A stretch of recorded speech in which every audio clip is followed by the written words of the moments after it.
Bonjour, je suis Evra Tchakonte. Bienvenue à cette nouvelle vidéo qui est dédiée au contrôle de gestion sociale. Et si on commençait par une question, quelle est la ressource la plus importante pour une entreprise? Vous l'avez deviné, c'est la ressource humaine. Cependant, nous avons fait un constat simple. Beaucoup ont encore tendance à privilégier d'autres ressources au détriment de la ressource humaine.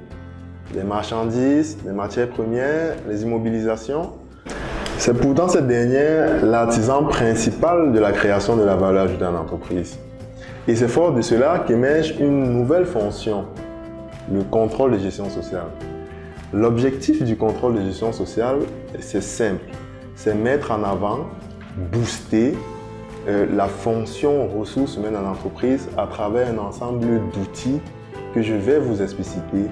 Donc, le contrôle de gestion sociale consiste à contrôler la performance de la ressource humaine et rechercher un équilibre satisfaisant entre le coût de la masse salariale, son efficacité et le maintien de la motivation de la ressource humaine en entreprise. Le principe est donc simple. La performance sociale a un impact sur la performance financière en entreprise. Prenons un exemple. C'est comme dans une équipe de football. Un joueur qui ne s'entend pas avec ses coéquipiers, qui n'est pas en confiance, eh bien, il ne produira pas de bons résultats. C'est malheureusement encore le cas pour beaucoup d'entreprises où la mauvaise gestion des ressources humaines cause de nombreux dégâts. Mais au sens du contrôle de gestion, que faut-il faire pour relever la pente? 5 choses simples.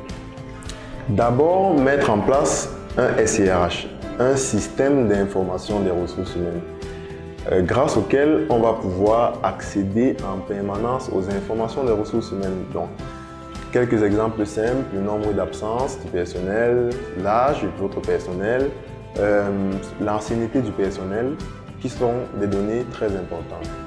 La maîtrise de la masse salariale et autres coûts RH. Donc, ceci passe par la déclinaison des outils tels que le budget et l'optimisation des frais de personnel en entreprise.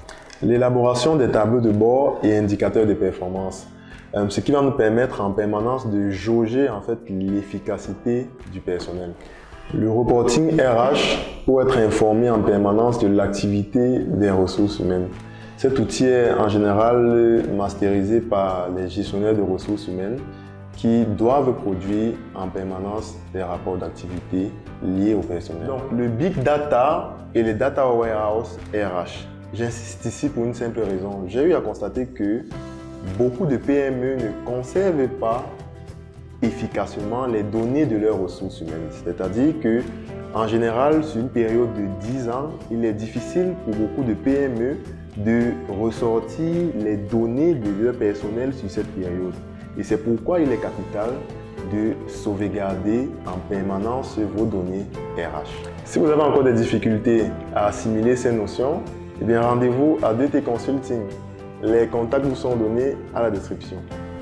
Si vous avez aimé cette vidéo, n'hésitez surtout pas de vous abonner à ma page, de mettre un pouce bleu si vous avez liké cette vidéo et surtout de cliquer sur la cloche de notification pour être informé en continu des différentes vidéos que nous allons poster ultérieurement.